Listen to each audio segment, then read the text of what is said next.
हम लोग केमिस्ट्री में कौन सा चैप्टर पर हैं? Fourth chapter. फोर्थ चैप्टर में तुमको पढ़ते पढ़ते हम लोग आइसोमेरिज्म टॉपिक में इन किए हैं। आइसोमेरिज्म में भी हम लोग 3 चीज़ को कवर कर लिए हैं। कौन सा? एक चैन आइसोमेरिज्म होता है ना, एक पोजीशन आइसोमेरिज्म और तीसरा फंक्शनल आइसोमेरिज्म। तीनों को कवर करके चले हैं। हमारे पास जो आइसोमेरिज्म का जो दूसरा पार्ट हुआ करता है वो पार्ट है कौन सा? वो है स्टीरियो आइसोमेरिज्म। स्टीरियो आइसोमेरिज्म को देखोगे ध्यान से, स्टीरियो आइसोमेरिज्म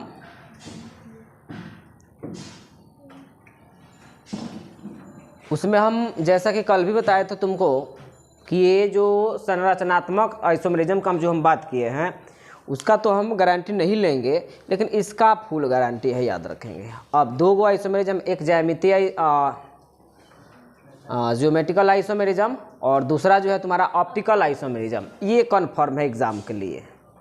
न बात समझे, सब्जेक्टिव क्वेश्चन। अब उसमें तुमको हम बताए थे कि स्टीरियो आइसोमेरिज्म यही होता है कितने प्रकार के? 2 प्रकार के, जिसमें एक को हम लोग बोलते हैं जियोमेट्रिकल आइसोमेरिज्म। इसको शॉर्ट में जीआई हम लोग बोल देते हैं ना, शॉर्ट में जीआई। और एक होता है ऑप्टिकल आइसोमेरिज्म। हाँ, क्या कर रही है? ऑप्टिकल आइसोमेरिज्म कुछ कहेगी ना? कौन सी बात रही है? 6 महीनों की आदत है अभी। ओ आई ऑप्टिकल आइसोमेरिज्म, ये है जी आई। अब ये ऑप्टिकल आइसोमेरिज्म और ज्योमेट्रिकल आइसोमेरिज्म पढ़ने के लिए हम लोगों को कुछ टर्म्स को पढ़ने पड़ेंगे। सबसे पहले तो हम ये तुमको बात बता रहे हैं कि ये स्टीरियो आइसोमेरिज्म क्या है। तो स्टीरियो आइसोमेरिज्म के बारे में हम तुमसे पूछे तो रियल में ये क्या है, तो सुनोगे इस दोनों का अनुसूत्र, संरचना सूत्र दोनों क्या होते हैं? समान होते हैं स्टीरियो आइसोमेरिज्म में। ये केवल डिफरेंट किस में होते हैं? तो ओरिएंटेशन में ये डिफरेंट होते हैं। ओरिएंटेशन का हम बात बोले तो ओरिएंटेशन का मतलब होता है तुमको व्यवस्थित होना। जैसे स्पेस में किसी चीज़ को देख रहे हैं तो उसके संरचना में क्या परिवर्तन दिखाई दे रहे हैं।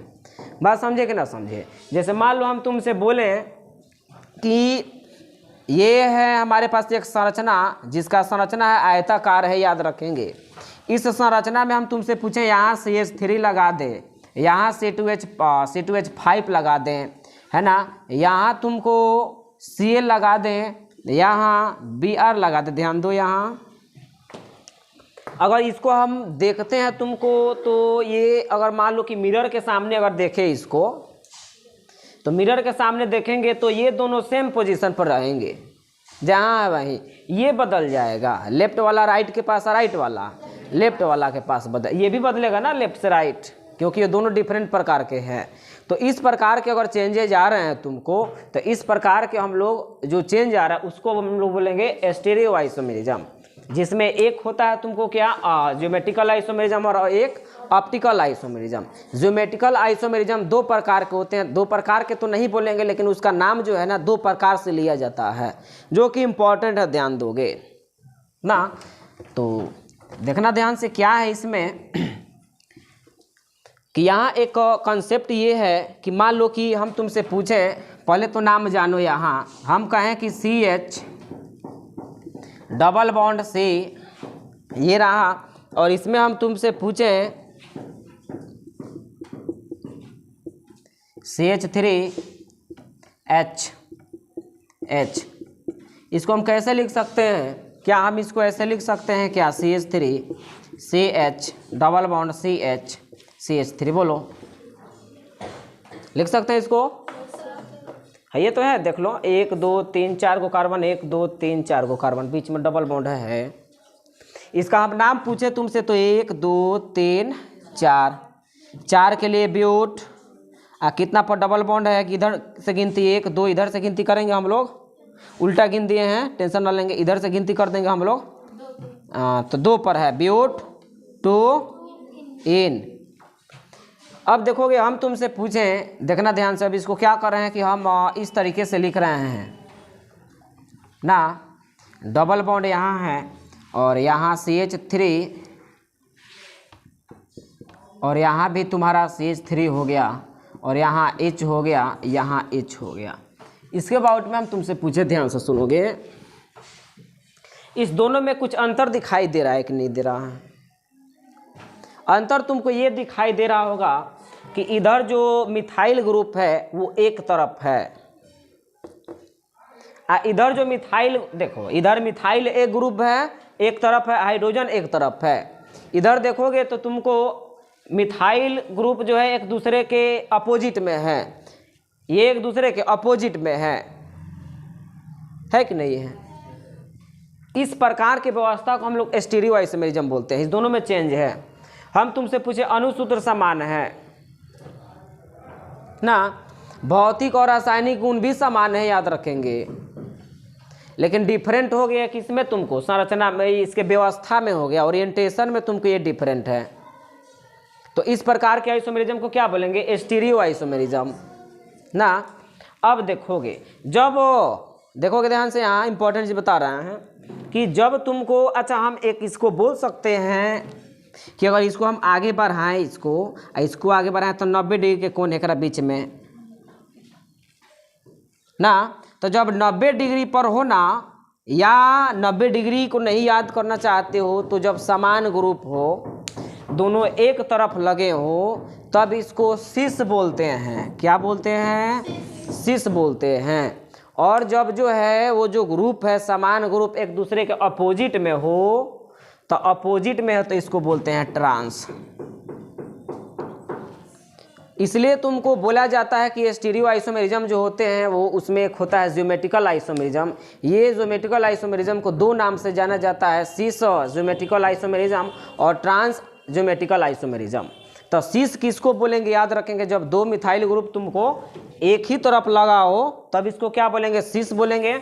और एक दूसरे का अगर विपरीत लगा, विपरीत का मतलब देखो ना, 180 डिग्री के एंगल बनेंगे यहाँ, तो 180 के डिग्री पर के कोण पर हो तुमको, तब इसको कौन सा रूप बोलेंगे? ट्रांस रूप बोलेंगे। यानी ये दोनों ब्यूट 2 इन है, ध्यान दो, ये भी ब्यूट 2 इन है। इसी का ना संरचना ये है, ऐसी का तो ये है, लेकिन इसका जो नाम पड़ेगा, तुमको ध्यान से सुनोगे, मिटा दे इसको, इसका जो नाम पड़ेगा सिस ब्यूट क्या 2 इन, ये ट्रांस रूप है तो ये हुआ ट्रांस ब्यूट 2 इन। ये इसका 100% जो है सही नाम हुआ। ब्यूट 2 इन सही नाम नहीं था, प्योर। बात समझे कि ना समझे? तो पहले इसको नोट करोगे।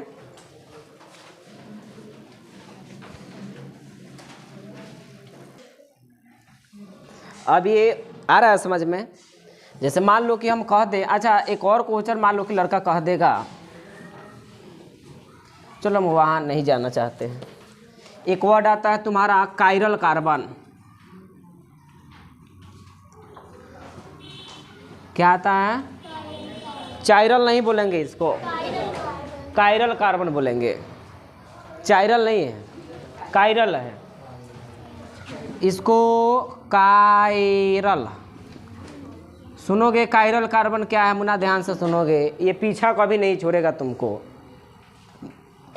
कायरल कार्बन का पहचान क्या है? तो जो कार्बन कायरल कार्बन होता है, जो कार्बन कायरल कार्बन होगा उसको स्टार द्वारा दिखाया जाता है, उस पर स्टार का चिन्ह लगा होता है। जैसे मान लो कि कहीं मेला में गया, वहाँ तुमको कुछ ऐसे तरीके के कंपाउंड दिखे और इस कार्बन पर तुमको ऐसे स्टार का चिन्ह लगा दिया गया है, तो नहीं कहेंगे कि मुस्लिम है। स्टार के चिन्ह को नहीं बोलेंगे कि मुस्लिम जाति का ही कार्बन है, हिंदू जाति का कार्बन है। ये स्टार बताएगा तुमको कि ये कायरल कार्बन है। कौन सा कार्बन है? कायरल कार्बन है। स्टार का एक पहचान है तुमको कि ये बताएगा तुमको कि कौन सा कार्बन है, ये कायरल कार्बन। अब क्वेश्चन है कि कायरल कार्बन क्या है? तो कायरल कार्बन के बारे में हम तुमसे पूछे, देखना कंडीशन। पहले तो इसको सूचित करने का तरीका है कि जहाँ भी होगा वहाँ इसको स्टार द्वारा दिखाया जाएगा। ये कायरल कार्बन क्या है? तो जब कार्बन का वैलेंस इलेक्ट्रॉन कितना होता है? 4, उसका चारों वैलेंसी जो है तुमको डिफरेंट अणु हो, परमाणु हो, से जुड़ा हुआ हो तब उसको कायरल कार्बन बोलेंगे। बात समझे कि ना समझे? कार्बन के पास कितना वैलेंस है? 4 गो। मतलब कितना बॉन्ड बनाता है? 4 गो। मतलब चारों जो बॉन्ड हो डिफरेंट चीज से जुड़ा हुआ हो उसको बोलेंगे कायरल कार्बन। जैसे हम तुमसे पूछें कि मान लो कि हम कह दे यहाँ CH3, देखोगे ध्यान से, यहाँ Cl लगा दे, यहाँ Br लगा दे, यहाँ I लगा दें, तब ये वाला कार्बन को देखो। इस वाले कार्बन के बारे में हम तुमसे पूछें तो ये वाला कार्बन का चारों वैलेंसी देखो तो ये अलग क्लोरीन है, मिथाइल है, आयोडीन है, ब्रोमीन है। तो अब यहाँ हम लोग स्टार का चिन्ह लगा देंगे। अब जब स्टार का चिन्ह लगा दिए तो समझ जाएंगे कि इसको क्या बोलेंगे? कायरल कार्बन बोलेंगे। बात समझे कि ना समझे? अब ये डिपेंड करता है कि तुम देख करके बताओगे किसी यौगिक में कितने कायरल कार्बन है। तो पूछ दिया कि किसी यौगिक में कितने कायरल कार्बन है, तो उसमें देखोगे कि कौन से कार्बन जो है डिफरेंट अणु परमाणु से जुड़ा हुआ है, तो उसको क्या बोल देंगे? कायरल कार्बन बोल देंगे। अब हम लोग चलते हैं तुमको इसके बारे में, मतलब ये दोनों को पढ़ने के लिए इतना इंपॉर्टेंट था। इसको चाहते हो तो लिख सकते हो, ये कार्बन जो है तुम्हारा कायरल कार्बन है। नोट कर लो, नोट करना चाहते हो तो। ये कायरल कार्बन है, किताब में केवल दिया है।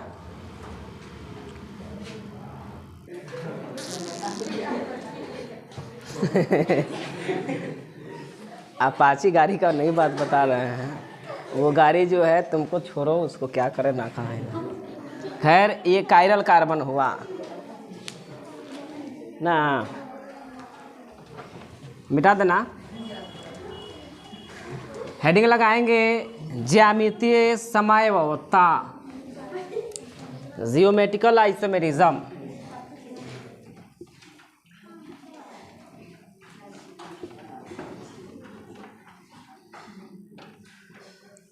जियोमेट्रिकल आइसोमेरिज्म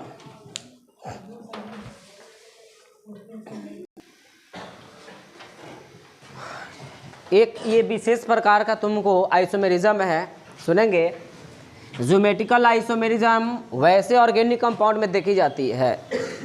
ज्योमेट्रिकल आइसोमेरिज्म वैसे ऑर्गेनिक कंपाउंड में देखी जाती है जिसमें कार्बन टू कार्बन कौन सा बॉन्ड द्वारा हो? डबल बॉन्ड द्वारा हो। अगर तुमको हम जो एग्जाम्पल लिखे अगर उसके बीच में अगर सिंगल बॉन्ड आ जाए, मुन्ना ध्यान दोगे, यहाँ हम H रख दे, यहाँ CH3 और यहाँ तुमको बता दे हम CH3 रख दें, तो ये तो ट्रांस रूप है, समझ में आता होगा। लेकिन ये ज्योमेट्रिकल आइसोमेरिज्म नहीं है। ज्योमेट्रिकल आइसोमेरिज्म के लिए कंडीशन है तुमको कि कार्बन टू कार्बन में कौन सा बॉन्ड होना चाहिए? डबल बॉन्ड का होना एकदम नेसेसरी है ना। बात समझे? जब डबल बॉन्ड आ जाएगा तो इसमें रोटेशन नहीं होगा। ये रोटेशन अब तुमको बड़ा ही लेंदी पकड़ लेगा तुमको, ये 11th का टॉपिक है तुमको ना। बात समझे? रोटेशन इसमें क्यों नहीं होगा, ये सब 11th की चीज़ें हैं ना। बात समझे? तो बस इतना ही तुमको 10 में याद रखना पड़ेगा कि ज्योमेट्रिकल आइसोमेरिज्म तभी होगी जब ऑर्गेनिक कंपाउंड में कहीं ना कहीं कार्बन टू कार्बन क्या हो? डबल बॉन्ड हो। सिंगल बॉन्ड में तुम्हारा ज्योमेट्रिकल आइसोमेरिज्म नहीं देखी जाती है। कंफर्म हो? अब सुनोगे तो हम क्या बोले हैं? ज्योमेट्रिकल आइसोमेरिज्म वैसे ऑर्गेनिक कंपाउंड में देखी जाती है जिसमें carbon to carbon double bond हो, ये कंपल्सरी है ना। तब इसमें जो अरेंजमेंट में जो भिन्नता जो उत्पन्न होती है, तुमको डिफरेंस जो होता है, उस आइसोमेरिज्म को हम लोग क्या बोलेंगे? ज्योमेट्रिकल आइसोमेरिज्म ना।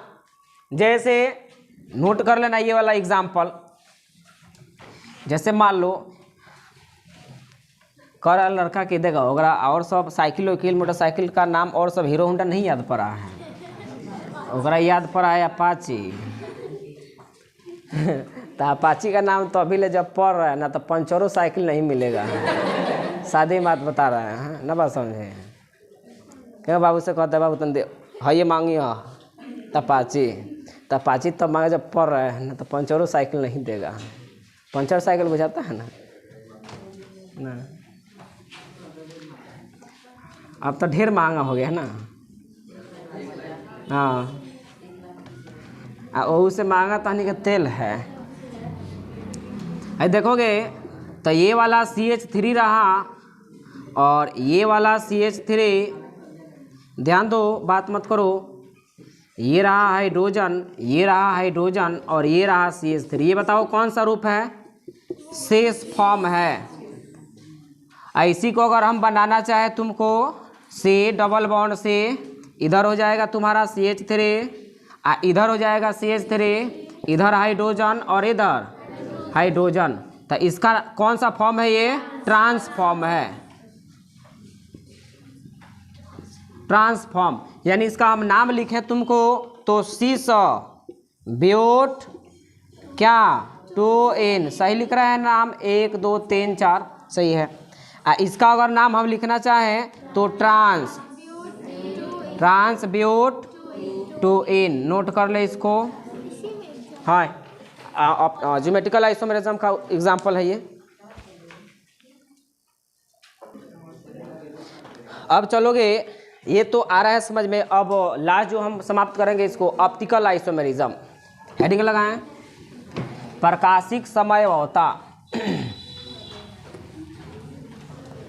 ऑप्टिकल आइसोमेरिज्म,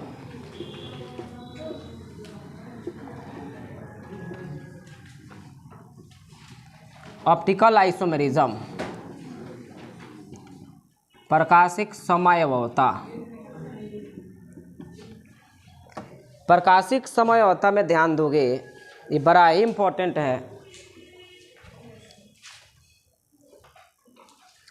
ये देखोगे इम्पोर्टेंट किस लिए है, तो देखोगे क्या है ये। ऑप्टिकल आइसोमेरिज्म का डिफिनेशन पहले जाने। डिफिनेशन पहले है कि वैसा आइसोमेरिज्म जिनके अनुसूत्र भी समान हो, ध्यान से सुनोगे है ना, संरचना भी समान हो, संरचना भी क्या हो। उसके बाद तीसरे नंबर में तुमको भौतिक गुण जो है वो भी समान हो, और भौतिक गुण के साथ साथ तुमको रासायनिक गुण भी समान हो। अरे सब समान हो गया इसमें। तुम कहोगे सब डिफरेंट किसमें है, तो ये केवल डिफरेंट जो होता है तुमको 4th नंबर 5th नंबर में हम लिख रहे हैं, केवल या डिफरेंट जो होता है, एक के डिफरेंस के चलते इसका नाम ऑप्टिकल आइसोमेरिज्म पड़ा। वो है तुम्हारा मिरर इमेज। ये जो है मिरर इमेज, मिरर इमेज का मतलब दर्पण प्रतिबिंब। यह दर्पण प्रतिबिंब में केवल क्या होते हैं, भिन्न होते हैं, मतलब डिफरेंट होते हैं, असमान होते हैं।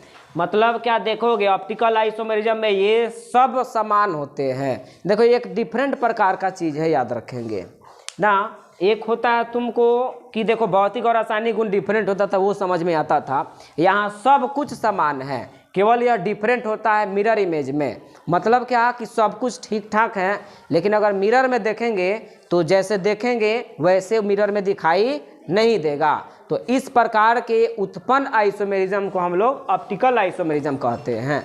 तो बोलेंगे in optical isomerism molecular formula same, physical and chemical property same, but they are different in mirror image, is called optical isomerism। बात समझे कि ना समझे, पहले इसको नोट करें।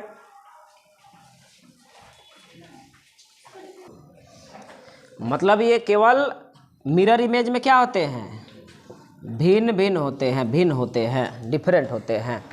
इसका एग्जाम्पल हम ले रहे हैं, बड़ा ही इंपॉर्टेंट हो गया है, ये मिटा दें। देखोगे इसका एग्जाम्पल में हम तुमसे बोलें कि ये कार्बन है, सुनोगे ध्यान से, देखो एग्जाम्पल ध्यान से सुनोगे। ये कार्बन रहा, इसे CH3 है, यहाँ तुमको हाइड्रोजन है, और एक और इससे जुड़ा हुआ है, यहाँ Br है, और यहाँ जो है तुमको Cl है। अगर इसको हम मिरर के सामने रखें, देखोगे ध्यान से, तो मिरर में हम तुमको बताया है ना, पार्श्विक उल्टा प्रतिबिंब बनता है, लेटरल अपोजिट। तो इसमें क्या होगा, ध्यान से सुनोगे कि इसमें जो ये वाला जो पार्ट है, तुमको ध्यान से सुनोगे, यहाँ ये कार्बन रहा, तुमको यहाँ तुम्हारा Br आ जाएगा, और यहाँ Cl आ जाएगा, और यहाँ तुम्हारा H आ जाएगा, और यहाँ CH3। देखो ना, है तो जहाँ कहता है लेफ्ट का वाला ये है, और राइट वाला है ये है, तो लेफ्ट का राइट, राइट का लेफ्ट, इसी को ना मिरर इमेज बोलते हैं। प्लेन मिरर में, प्लेन मिरर का ही बात बता रहे हैं, दूसरे मिरर में नहीं ना। अब देखो यहाँ स्टार का चिन्ह लगाया हुआ है, स्टार का चिन्ह बताता है तुमको ये कौन सा कार्बन है, कायरल कार्बन है। देख लो इससे डिफरेंट प्रकार के एटम कंबाइंड है, तो ये जो है एक दूसरे के क्या है, तो मिरर इमेज है। मतलब इसी प्रकार के हम लोग समझौता को हम लोग बोलेंगे क्या, प्रकाशिक समझौता। न बात समझे, नोट करें इसको।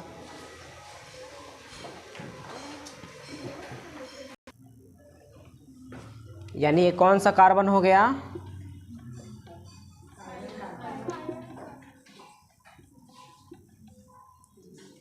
ये भी कौन सा कार्बन है। मान लो कि परीक्षा में आ जाए कि कभी कायरल कार्बन किसे कहते हैं, तो जिस कार्बन का चारों वैलेंसी विभिन्न प्रकार के परमाणु अणुओं द्वारा जुड़े हो उसको क्या बोलेंगे, कायरल कार्बन। कायरल सल्फर भी होता है, कायरल फास्फोरस भी होता है, केवल कार्बन पर ही नहीं होता है, बहुत सारे ऐसे चीज़ हैं ना। अब देखोगे यहाँ तक हम लोग आइसोमेरिज्म को क्या किए, समाप्त किए हैं। अब जो हमारे पास जो है ये सब कहानी से एक अलग कहानी शुरू होने वाली है ना, बात समझे। वो कहानी कौन सी है, तो हम लोग हाइड्रोकार्बन पढ़ने वाले हैं। हाइड्रोकार्बन के बाद हम जानते हैं कि कल हाइड्रोकार्बन समाप्त करेंगे, उसके बाद रिएक्शन, टोटल रिएक्शन इसका एक लेक्चर में हम बना देंगे। उसके बाद तुम्हारा साबुनीकरण, सोपेनिफिकेशन तुमको पढ़ना, साबुन कैसे बनाया जाता है ना। मतलब क्या, मैक्सिमम हमारा 3 लेक्चर इस चैप्टर का और बनेंगे ना, बात समझे। तब तक इसको याद करें ना। और अगले लेक्चर किसका होगा, हाइड्रोकार्बन का, जो कि इम्पॉर्टेंट है ऑब्जेक्टिव के लिए, सब्जेक्टिव के लिए भी ना। तब तक के लिए हम लोग मिलते हैं कल। जय हिंद, जय भारत।